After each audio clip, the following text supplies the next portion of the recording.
welcome to the Gold Ghosts and Guns podcast for July 31st, 2026. My name is Tom Luongo. We have a lot to talk about. It's episode 254, and it's been a while. We're having Dexter White has joining us for the podcast this morning, and we have a lot of things I want to talk to Dexter about. So, Dexter, how are you? How you been? Good, man. How's Yeah, everything going over there? you know, Up on the slow. plains? Yeah, slow. This, that. I'm gonna hope that it rains today. Let's just put it that way. Yeah, Um, Raining on we're the getting plains. into our monsoon season down here in South Florida. It's been, this is you don't have to pay to fill up your pool anymore this time of year. Yeah, it's been 4 or 5 days since it's rained, so I always get a little antsy about, not Yeah, having enough it's water, been even four or though I've five got plenty of minutes. water. It's just terrible. It's Um, been 4 or 5 minutes since it's rained down here. yeah, So oh my God.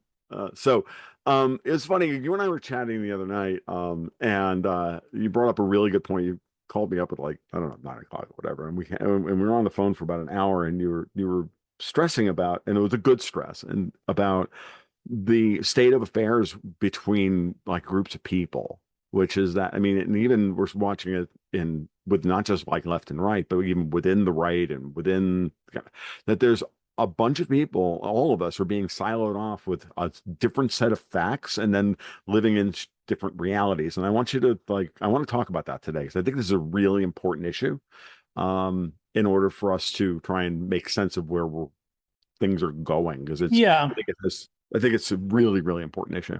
I think a lot of people, and it doesn't matter if you're right or left, to be honest, but a lot of people have found themselves kind of, I think, not really adrift, but there's this tension that shared reality seems fragile.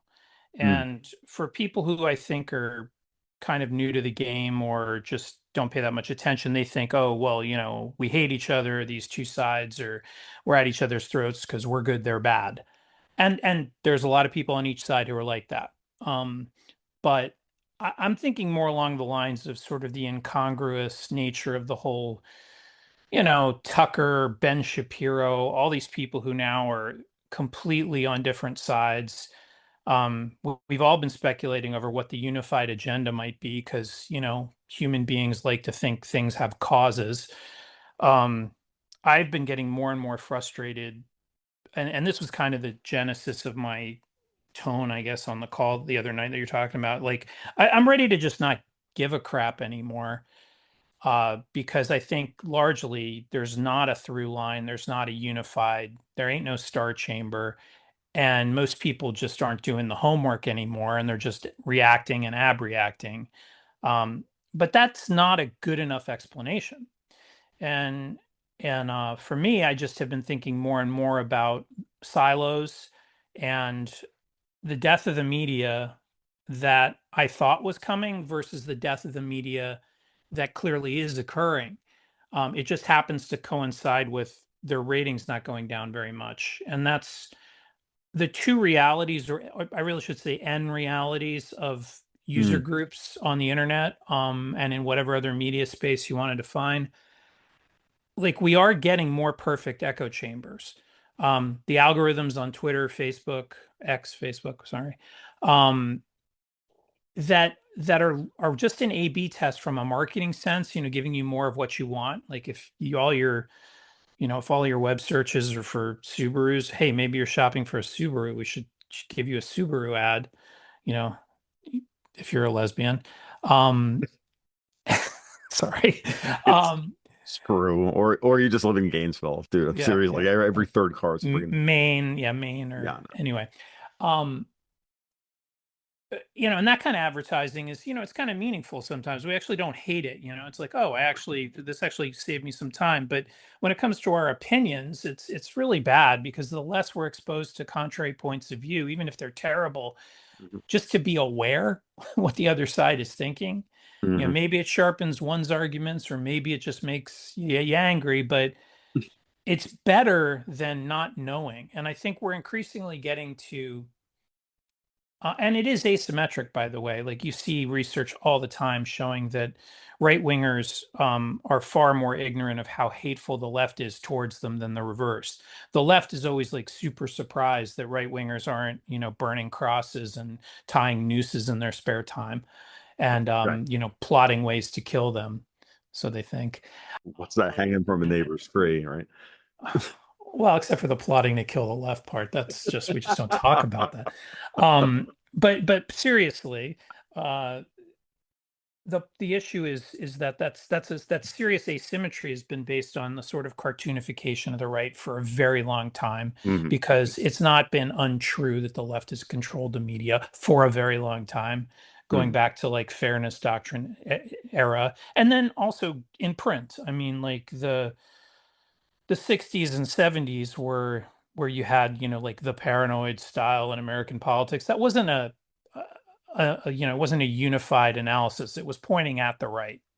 So we've been under that sort of cartoonification, um, Hmm. caricature for a very long time. But now what we've got, and I have said many times, I think Trump's biggest mistake is not telling the media to go pound sand for real. It was great what they did in the press room. It was great that they moved the seats around. And it was great that they disrespected the arrogant, fart sniffing ABC, and CNN media complex. Right. Like, yay. But Trump still takes them way too seriously. He still, unfortunately, responds to them in ways where he doesn't finish what he starts. And Susie Wiles is also a big, I think, cause of this. I think she's just, she's a horrible influence on Trump. She's a horrible presence in the administration. She's a completely bought and paid for shill. And she has created sound bubble around the president. And she's also an idiot. So anytime there's a group of people where, they're like, oh, well, Trump and his advisors were trying to figure out what to do next. I was like, well, does that mean Susie Wiles gets a veto? Anyway, we can come back to my rant on her later. Um, but even Trump's in probably a unique, echo chamber because of her. But the Hmm. rest of us have been, increasingly getting isolated from one another, um, in ways that I think are dangerous. And Great. my ultimate conclusion here is just that there are reasons why this benefits the sort of status quo, because just Hmm. like all alternate political movements, whether it's libertarianism or Occupy Wall Street or the Bernie Bros, the more you don't talk to the other side, the more. I mean, I'm not a big believer in horseshoe theory, but I think it could be better than hyperpolarity. Hmm. And kind of go back to like you can have a barbecue with your neighbors even though you don't vote the same because you're not a psychotic asshole. Right. So No, I mean, I've noticed it. I'll be honest with you. I've noticed it in the I've noticed it in, for example, where I get invited back to talk, even in, uh on podcasts that I've never had any problems with, right? It's like we're, hey, everything was great and yada yada yada, and then all of a sudden, like, those invitations dry up, and I'm like, oh, okay, well, oh, and I don't, I'm not grousing here. I'm just noting observations. Like, it is what it is. And the observation is, and I was talking to Sean Newman actually about this the other day when I was on with him, and he's feeling the exact same thing that, what started with, hey, you opened up this avenue and I can go into these, I can talk about with these people and get these guests on. Now all of a sudden, those guests aren't coming back, or it's becoming harder. And the there's a self, I think there's an actual self-selection process. This is one of the things you brought up the other night.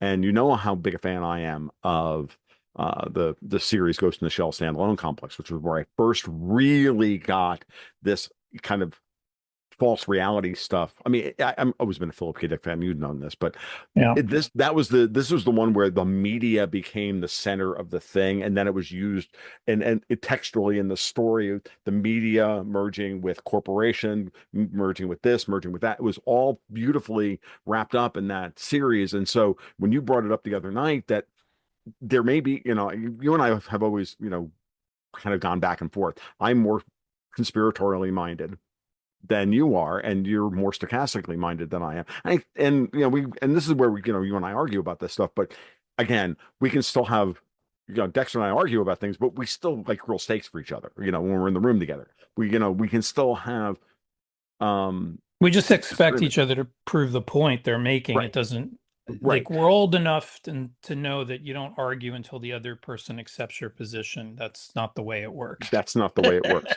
But what I'm getting at here is that this is a I want you to talk about the stochastic nature of it as you see it. That a lot of us just as you were explaining to me the other night, I thought it was powerful, which is that yes, there are a lot of people out there that are now working off of these quote unquote facts that aren't necessarily true. They're working off a different set of facts than we are, and therefore we have different realities, and therefore we can't even talk to each other anymore and they don't even know where those facts came from, which is the Right. important part about Right. bringing up the. So, so just a quick thing on the podcast, like, you know, leaving some room for agency for people who might just not like you.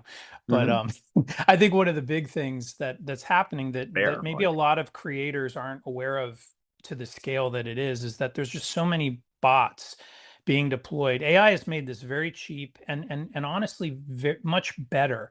Uh, what you see as bot traffic after an episode, if someone doesn't like your guest, there's now an automatic like, oh dude, I usually like your podcast but you had that asshole on. This stuff is ubiquitous now, and I think if you have a real connection to your user base through a forum or through long-standing relationships with people that you can know, kind of have the pulse of your community, like, yeah, listen to them. And if they say this isn't a guest for us, that's fine. But I Mhm. think all creators on all podcast type media, all of us small publisher types, really need to understand there are really weird levels of negative feedback out there that's just not genuine. And Exactly. that's bad for all of us because genuine negative feedback is actually useful for everybody if you choose to listen to it. Yes. Um, but like for instance, in Florida, we're having a Republican primary where Susie Wiles and others have christened Byron Donalds, who's polling at 43%, as the obvious winner. He won't even debate the other Republicans. And if you complain about this on X, thousands of people will say you're a Democrat. And I'm like, dude, like, what are you? It doesn't even make sense because there is kind of a Florida Twitter, Florida X politics, community, and we kind of Right. know each other. And even some of them have kind of lost their minds, frankly, but that's a different part of this.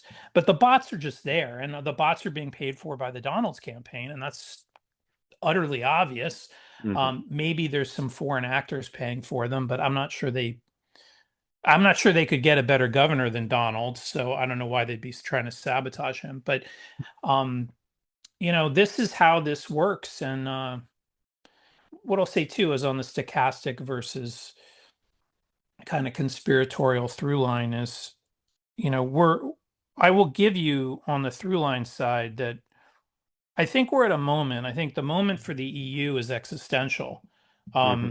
For energy policy, for credible defense industrial production, no matter what they say, no matter how much they say they're going to spend, um, even if Germany says they're going to relight a couple of nuke reactors, they have to light them all. They have Hmm. to turn them all back on. They have to tell the Green Party to just fuck off, and they have to start planning new ones. Um, or I can't take them seriously, which is not to say I really want, Germany spinning up Rheinmetall to the point where they have a credible, like I think all of us understand that we don't really want the Germans to remilitarize. I don't think I need to go into too much detail, Right. except for some of the red ice crew, like whatever. Generically, the Generically. probabilistic relation to them being fully armored up and there being another world war is not the policy I want to see. You're free to disagree. Um, but at this moment, the question becomes: is do you think the EU is really in charge of all these things, or are they responding? And that doesn't mean there's not a through line. I question the potency you ascribe to them, Mm. No, just fair. like I question the potency of Davos as a group versus I wouldn't even call it a debating society. It's like a hors d'oeuvre eating society. What do you got there? He's showing me a Davos mug, but I don't know what it just says Davos. Yeah. Did somebody send you that? Because you're Yeah, actually yeah, a somebody shill. did actually. It's Oh, funny. nice. Does Funny. it say Uh, Davos shill there? yeah, no, it's from Hold Davos on, hold that specific. up again. Oh man. This is what I get I by take it. taking I the take it out on rational podcasts. I perspective. I take it don't out get on any. podcasts every once in a while, so that people, so I can, show my true allegiance to people. No, actually, what you were saying is, and what's really funny is, Is what you were that why saying you, about, Tom? Hold on. Is that why you switched to City of London? They bid yeah, more. you're Their figuring it checks are out. bigger. Yeah, Oh, it's the yeah, that's it. conspiracy falls You apart. got me, dude. You got me. No, actually, what's really funny is that, Dude, that's it. I'm your getting a City point of about the London bot mug. traffic. I want to go back to that. I want to Yeah. go back to that point just real quick. Your point about the bot traffic. It was funny. I was on with Dave Collum and Jim Kunstler on Tommy's podcast the other day. We did the bald ones, and Dave and I have been talking about this the last couple of episodes that we've done together, where he's noticed that the bot traffic is out there screaming about how he never changes his shirt. And I turn around and said, well, they're always complaining that I'm talking over you. So at the penultimate one we did, I said, the next time we do one of these, Dave, I'm not even going to speak. I'm just going to be quiet for 2 hours. Let you and Jim carry the podcast, and then we'll see how much bot traffic we get, Well, saying he should. Well, that I talk over he should everybody. mail you the shirt, and you should wear his shirt. Well, there's that See if too. they pick up And on that. then so we were on the other day, right? And Tommy posted it, and we talked. The last thing we talked about was that exact thing again. And I said, just by the way, guys, I didn't speak for the first 15 or 18 minutes of this thing on purpose because I wanted to bait the bots. And then Dave DMs me on Twitter 10 minutes after the thing posts, and there's like 10 comments saying, Tom, I really wish Tom didn't talk over everybody. I'm like, You should do like a chop suey karate thing where Dave isn't even Bill. Like you should have him on audio and you on video and have nothing match and just have you go like "La, la, la," as and then just publish it and be like, oh yeah, Dave couldn't be here today. And meanwhile, your voice never shows up and Dave is the entire audio track and see how that and get a third guy to be. I mean, there's more get than Jim to be the three. straight man, which he Yeah, usually is anyway. exactly. And then just do a full on, karate movie kind of just Oh yeah, no, it's a chop no socky flick. dub. Yeah, no Absolutely. Yeah. dub effort. Yeah. Yeah. No, none whatsoever. It would be hilarious. I mean, I think we're at that point. Like, who can take any of this shit seriously? We might as well start just Exactly. doing meta versions of this shit. Okay. So, the EU thing is really interesting because so again, it doesn't matter what the issue is, I think at this point, right? That there is clearly bot traffic and, you know, thumbs on the scale, whatever you want to call it, in all of these areas. And some of it is and to your point, some of this is organic, right? Some of it is people are dissatisfied. Like we can talk about Gen Z. I was on again something I noted the other day. It was the chart going around of the amount of money that each generation feels is necessary to feel financially successful. Boomers are clearly the least at like 100 grand. Gen Xers are like 200 grand, but Gen Z thinks you need to make 600 grand a year to be quote unquote financially successful. And so there's a perception mismatch here. And I think that speaks to this. Yeah, well, that's hardly new, No, I know it's hardly new. It's just something I wanted to bring up as one of these perceptual mismatches that's being generated or kind of organically by the siloing of the information. Yeah, no. So here's an example like that tried and true. I'm not even gonna environmentalism. So Hmm. environmentalism used to be called wildlife conservation, and it used to be very conservative. Hmm. When you like when we were in college, Yep. when dinosaurs roamed the earth, Hmm. um, And I had hair. yeah, and it was literally. Do you remember when I walked the Florida panther across campus on a Hmm. leash? I yeah. Yeah. Because I Yeah. think I you were like, remember that. Yeah. I was like, check this out. Look who I've got. And it was like, they're like, yeah, you could just take them over to the, whatever. And I literally walked that thing with one TA and I was like, what is this class? It was pretty cool. Right. But anyway, like back in those days, there was the ecology split was there, but it hadn't, you had the Jacques Cousteau ocean side of it. But as time went on, it became a left-right divide. And Hmm. again, caricatures. Oh, Republicans want to cut down all the forests and pave the earth, and and not just on Usenet. And it was just like, how do we get to a point where people believe that if you vote for one side or the other, that brings with it, a contempt for nature?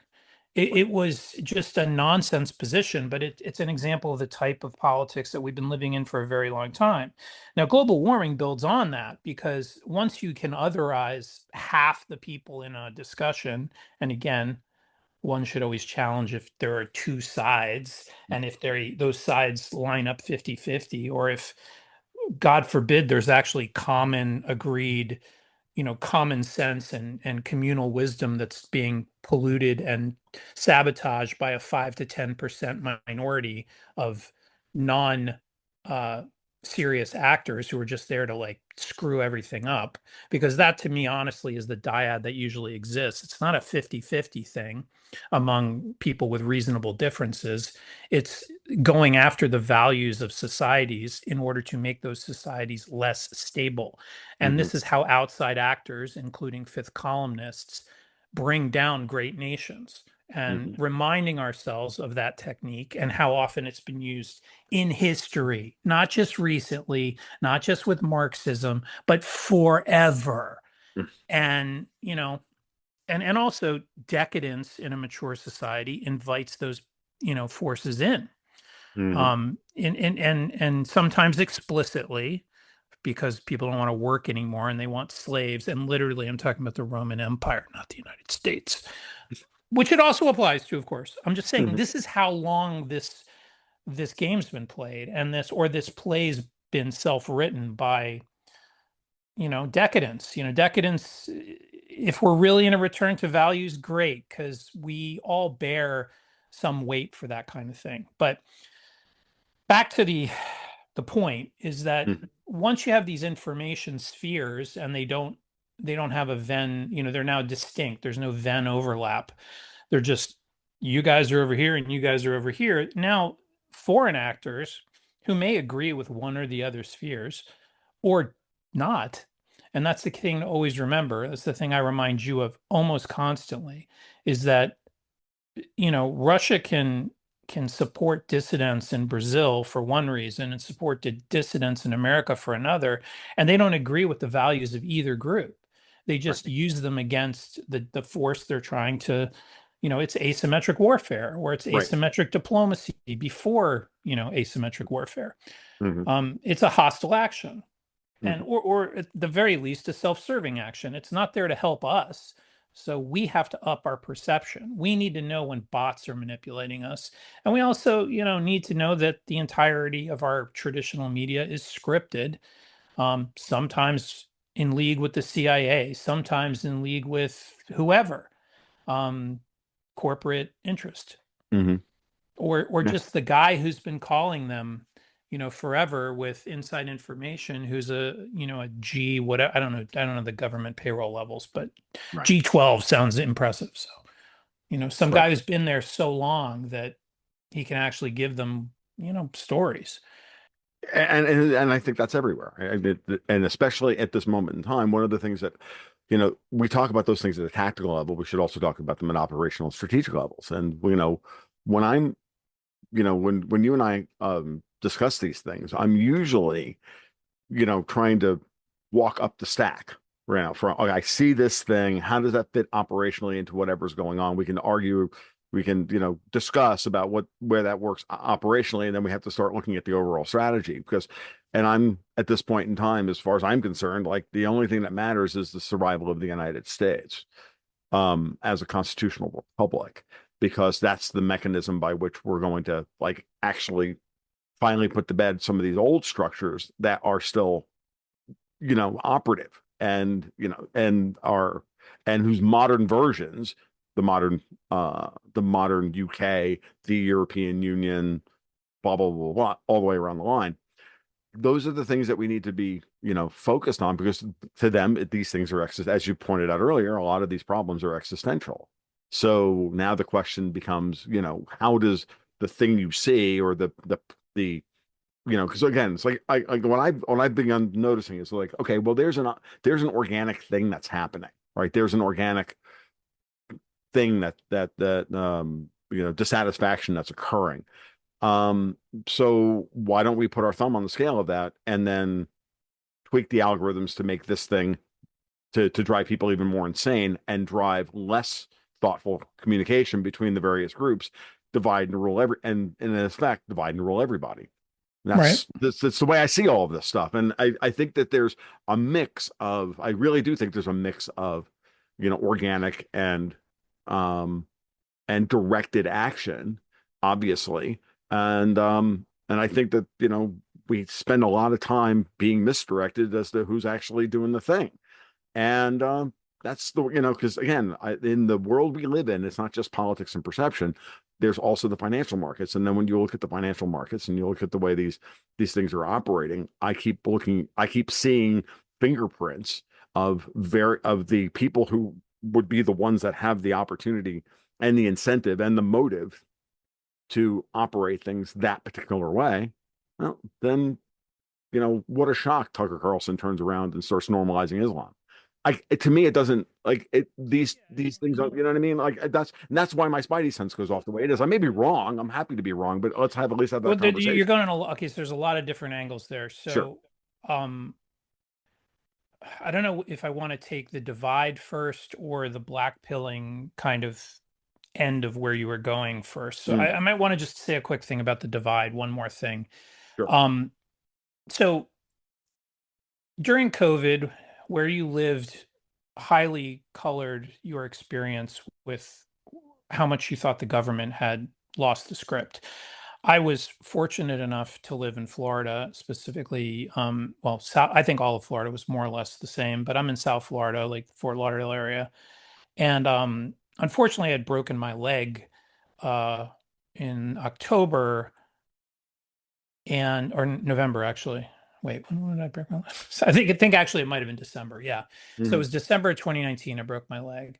And and it was pretty bad break, so I was kind of laid up for a while on first immobile then on a walker. And it right as the whole mask hysteria was happening, as far as I knew, Right. I was literally in my house, with Right. PT coming, and then when PT started showing up in a mask, I was like, "Is everybody losing their minds?" Um, but most people went through far worse than what we did here in Florida. Hmm. And then we went through it for a period, and then we just kind of said, "Now this isn't going to make any sense." The masking and the 6 foot tape things on the floor in the supermarkets, and but you have to remember the good people were traumatized by experts, by malignant narcissists like Fauci, who we all gave the experts the benefit of the doubt, and without knowing, although even I and many others at the time said, well, you really shouldn't put all these people with a respiratory virus in the same room. I don't care how novel or this or that. I'm like, you're killing these people in Italy. It was just bad, Hmm. obviously bad management. And you know 3 years later they write papers going, well, we probably shouldn't have. It's like, okay, so you distrust common sense because an expert didn't say it. Great. um but the point is that there's many different takes on COVID, both in the rearview mirror and even then. Like the first, and again, I'm not even judging. I'm just going to lay out the sort of spectrum of this. They cooked up this virus to kill us all. It's the Club of Rome, blah blah blah. That's sort of one pole, let's say. Hmm. On the other pole is, you should have watched all those Dustin Hoffman movies. This is a natural outbreak, and you should listen to the government. And maybe it's not a line. Maybe it's just a bunch of different positions. Some positions are like, this is obviously serious. Um, Others are, this is the flu. They're full of shit. There's nothing there. And the average reaction to COVID was people were like, wow, this seems serious. I guess I'm going to hope they come up with a cure for it.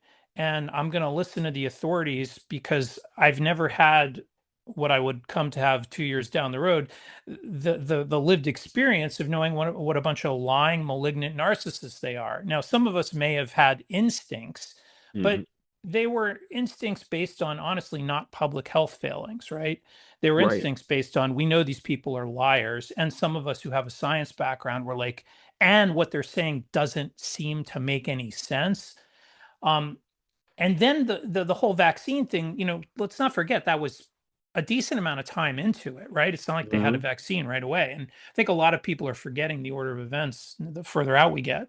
But a great source to go down memory lane is to read Fauci's diary. It's a nice linear record, great reading, really fills you with a sense of how misplaced your distrust of authority is. Um, just an aside. Right. So COVID, uh, still, I personally think that COVID created a ton of vacuums. They created vacuums for these horrible, like Gretchen Whitmer types and other governors like her, like Cuomo, obviously, to just do power trip stuff. Newsom. They also created vacuums for guys like DeSantis to, show his values. Hmm. Trump was scared out of his mind, to be blunt, and greenlit, he doesn't have any opinions about vaccine technology, right? Right. Right. And at the time, Fauci was pulled into that vacuum. The guys at Pfizer who knew that all the mRNA trials in other types of vaccines, even some on respiratory viruses, and maybe one it's never been clear on a actual COVID virus, um, had all failed. But at the same time, when they said, "Oh, emergency use," and you're going to pass with the emergency use, you're going to indemnify us, and no liability. That just all that equals for Borla and those types is here's billions of dollars. So that vacuum, everybody is kind of pulled into, character is shown not defined during crisis. Right. And so for me, like, yes, all the bad people with power did the stuff, that they would typically do when all the constraints were lifted. And that's to me the best explanation for what we all lived through in COVID, Hmm. which doesn't preclude, let me be clear, it doesn't preclude there not being malignant fuckers in a star chamber somewhere with, Right.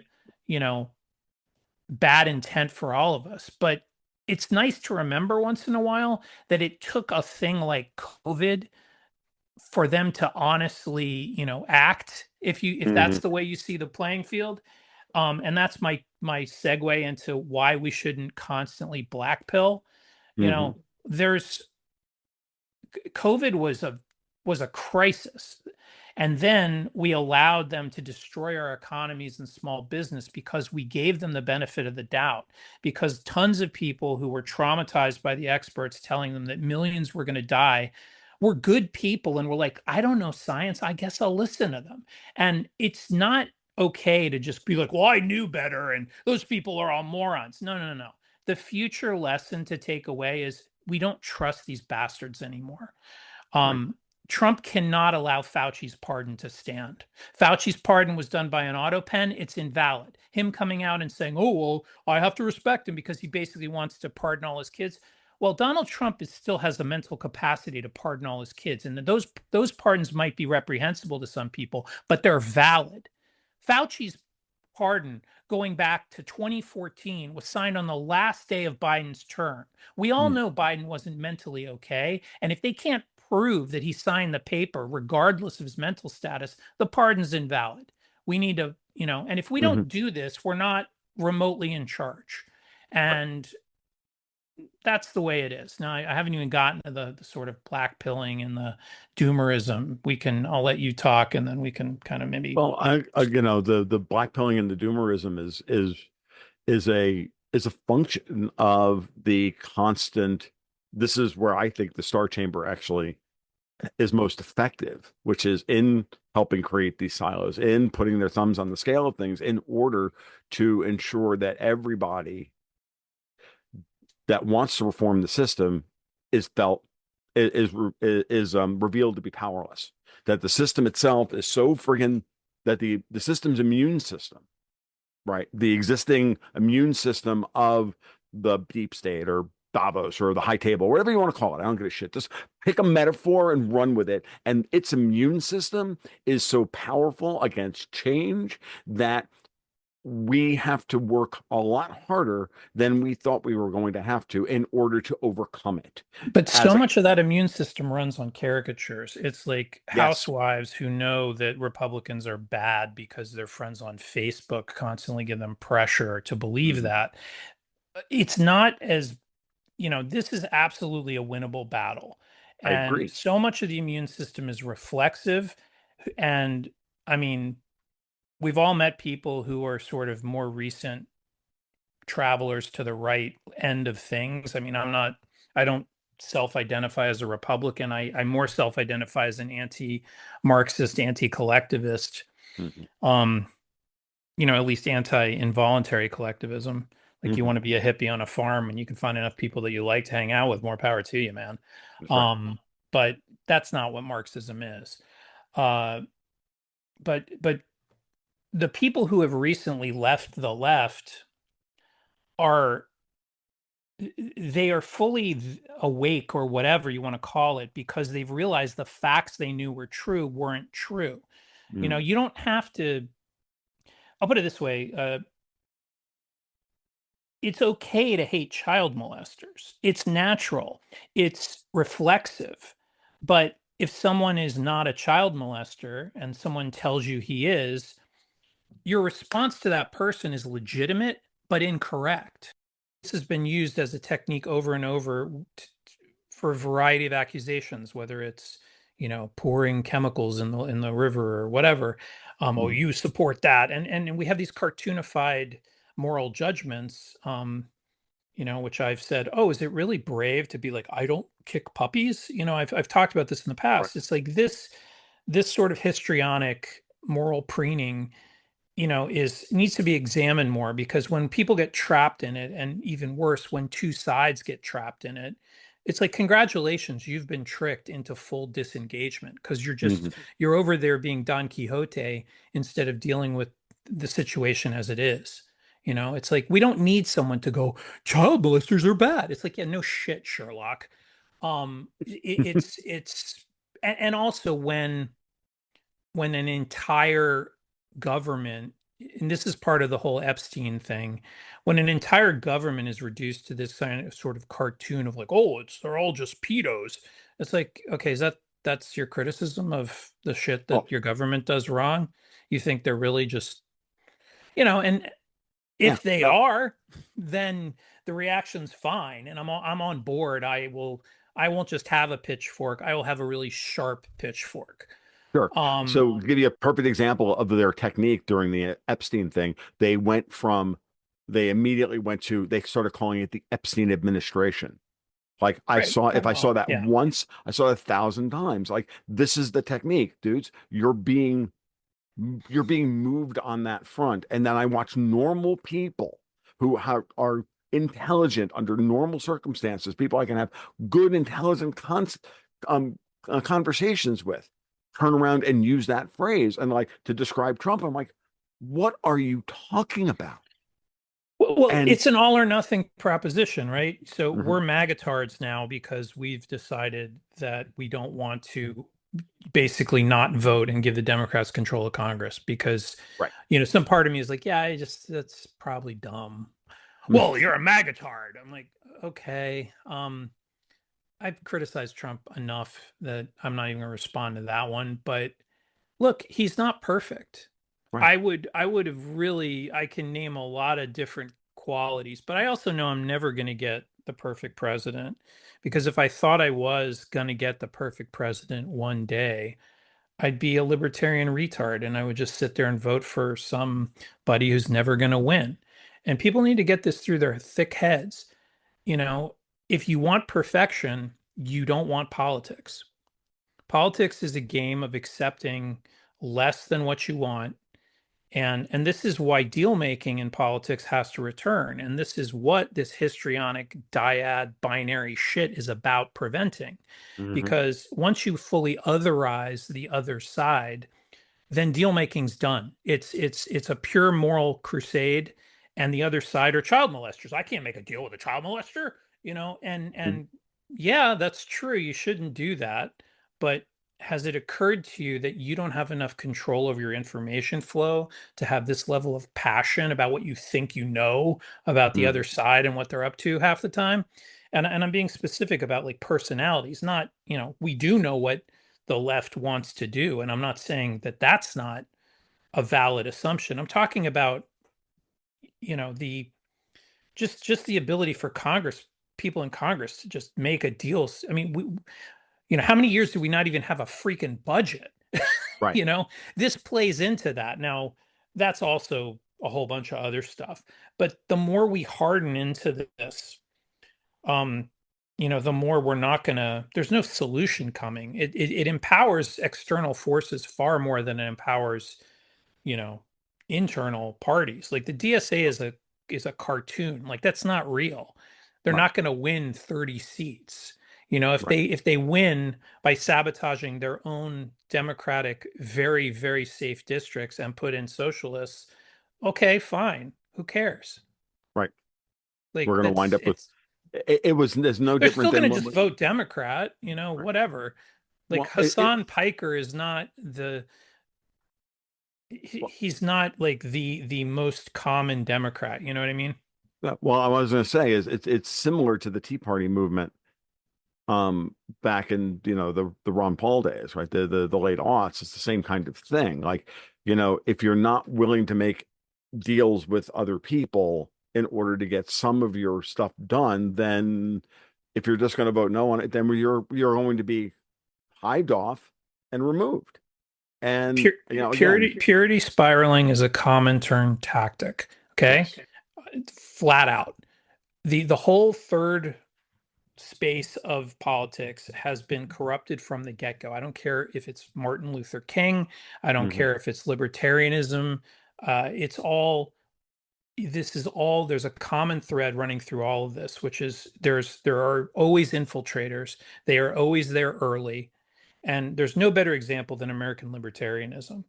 The the sort of autistic right libertarians who came in the 70s did not realize that the libertarians waiting for them were just a bunch of yippies, literally, Hmm.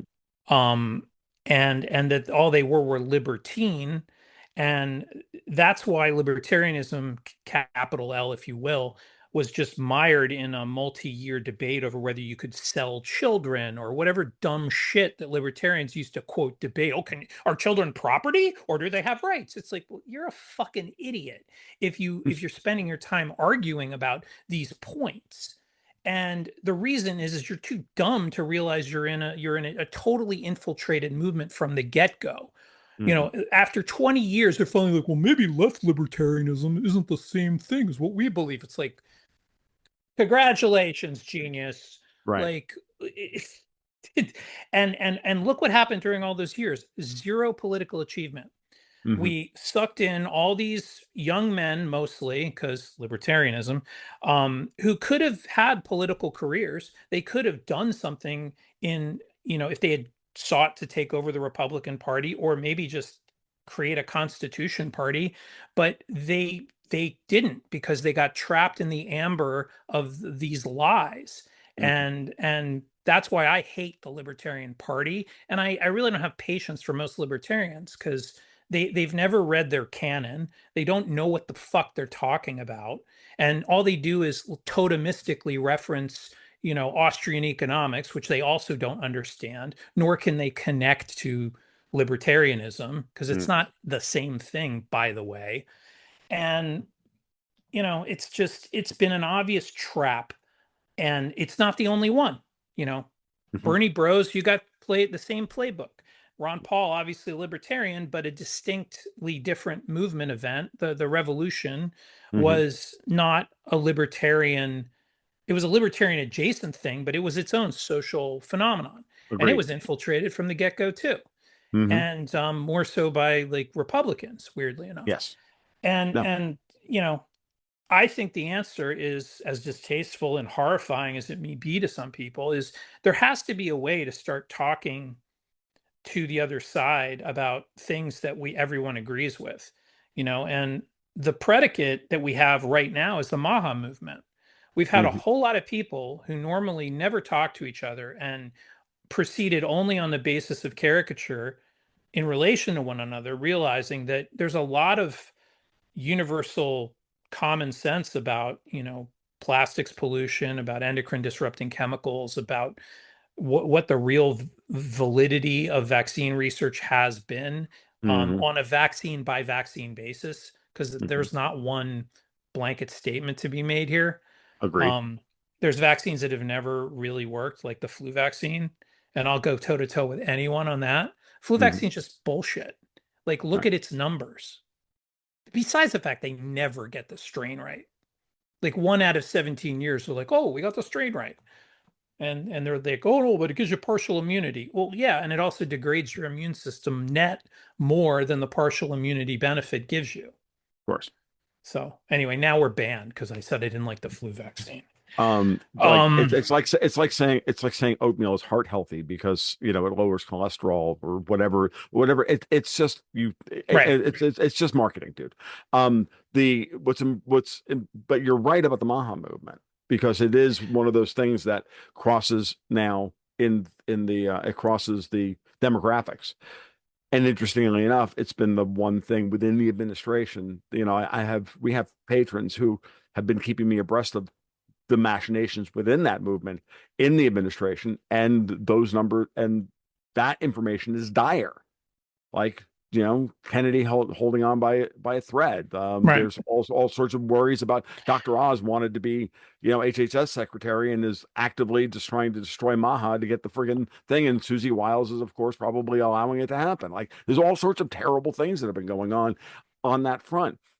What a Well, shock. think about how horrible it would be if American political people of both stripes realized they had actionable common ground on health policy. Right. Um, that predicate would be very dangerous because they might talk about it on the internet to people in other countries. And then maybe the social weight of basically just wanting to be healthy and raise a healthy family would spread throughout the world and create global channels of communications focused on only that.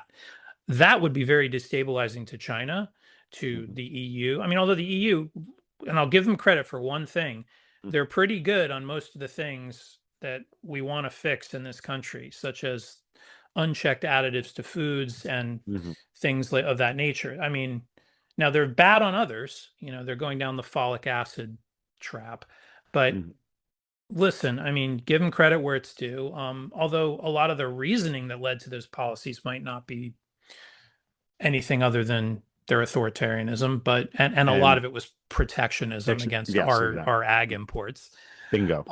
But anyway, and listen, this whole space has a lot of bullshit in it that you have to go through back and forth, or Hmm. Of next thing you course. know, we're paying for homeopathy. So but listen, open, reasoned, and respectful debate about health without regard for politics is globally destabilizing to all the forces that, because what part of industrial and national defense policy does not steamroll over clean watersheds and all the Hmm. things that environmentalism is about?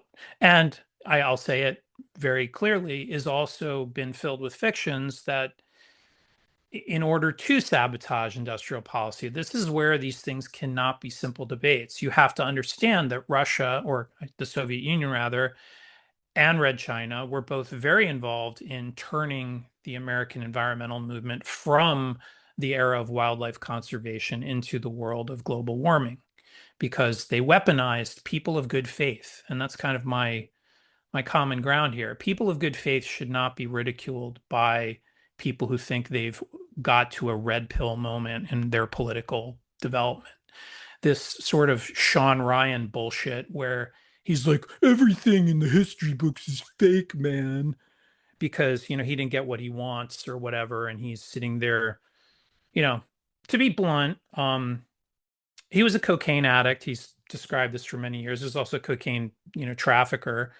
And I think he doesn't have dopamine receptors in his brain that work anymore because he's, you know, burned him He out. didn't just like the way cocaine smelled. And people like that, they have a very low tolerance for dissatisfaction for the rest of their lives. And to be blunt, you shouldn't listen to them about things that matter when it comes to where a movement is. Hmm. And I don't know if that, there's a lot of other people doing this sort of doom script. And it's like, okay, you just want to, if Trump isn't perfect, then we give the Democrats the Congress. I don't understand that logic, how that condensation of decisions becomes what everyone is agreed on, and oh, it's Epstein and yeah, the Iran war, I get it, but I think it's important to finish what's been started. Hmm. It's Yeah. not ideal, like, No. and I said this is either going to be really short and or it's not, and here we are. So It's funny. It all depends on, again, I can go into, we can go into the things about the I don't even want to talk bits and about it pieces of it. because Yeah, I'm not it's a huge like fan. I don't want to talk. Iran is only from a political perspective. I don't think it's really a big issue for most of Trump's base. I think it's a thing that's been identified as a way to attack him, and it's just being used like a bludgeon over and over and over again. They tried Epstein for 7 months. Now they're in Israel, and then they're just tying all of those things together into one big grand narrative. That's all it is.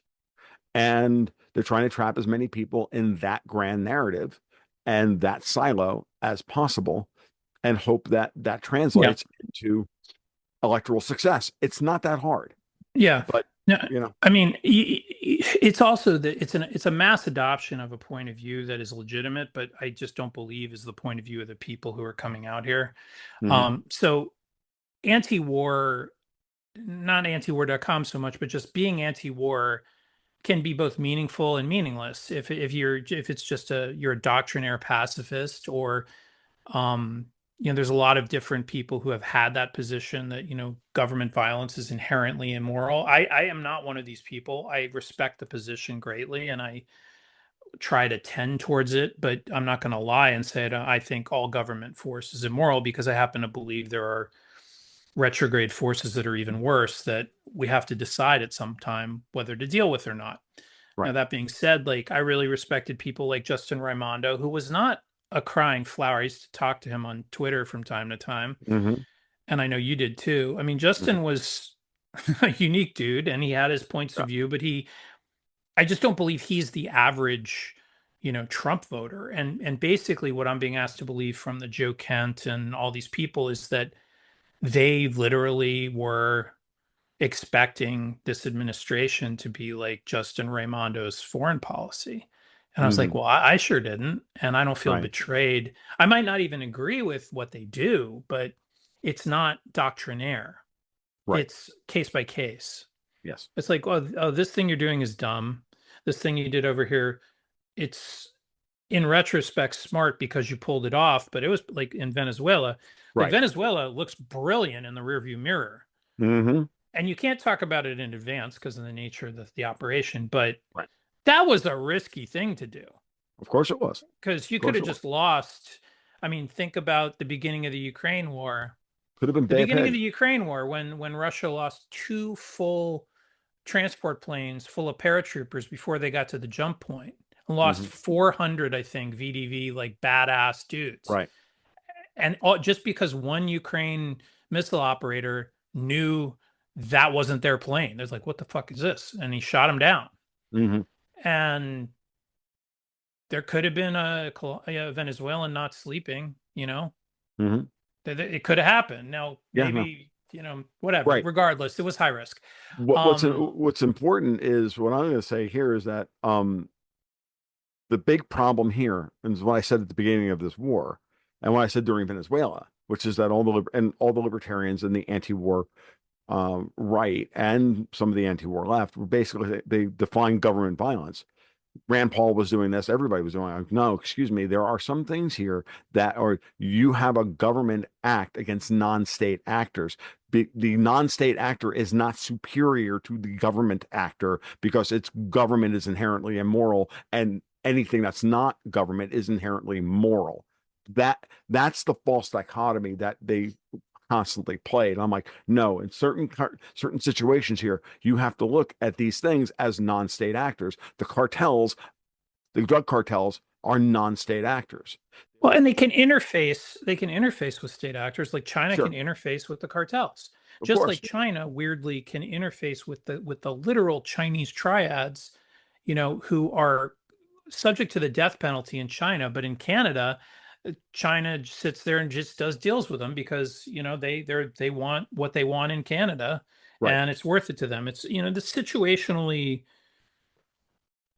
I mean, It's people have to stop with the unserious thinking. This stuff runs very gray, mhm. and I always took Rand Paul at face value. I never took Massey at face value because he always came off to me like a guy who realized, oh, libertarian republicanism seems to be a Kentucky brand, so I'm going to LARP as that. Right. And I just always thought he was full of shit. And even when I disagree with Rand Paul, which is fairly frequently, like what you were just talking about, Mhm. Right. um, the moral preening, like losing sight of the actual issue. But I never thought he was a hypocrite or disingenuous, more to the Mhm. point. And that's just, Yeah, no, people are I allowed to have mean, different points of view. I mean, of it's course, of fine. course, of course. That's kind Uh, of what our system should be. But the right. key thing is we need to allow complexity to exist in these debates. This simpleton shit, and this polarization. I mean, we wouldn't It's be the the path to, first dude, it's the path to democracy to civil war. fall because of it. It's the path to civil war. It's the path to break. It's the path to institutional breakdown. And this is, to kind of put a bow on all this. I think it's good, just about a good place to end. We started off talking about COVID. We started talking about all these things, and ultimately, what was lost? Why are people so willing to doomer, to black pill, to do this, to do that? It's because they've lost faith in the institutions, and COVID was a massive assault on a large segment of the population that had trust in the institutions and then lost that trust.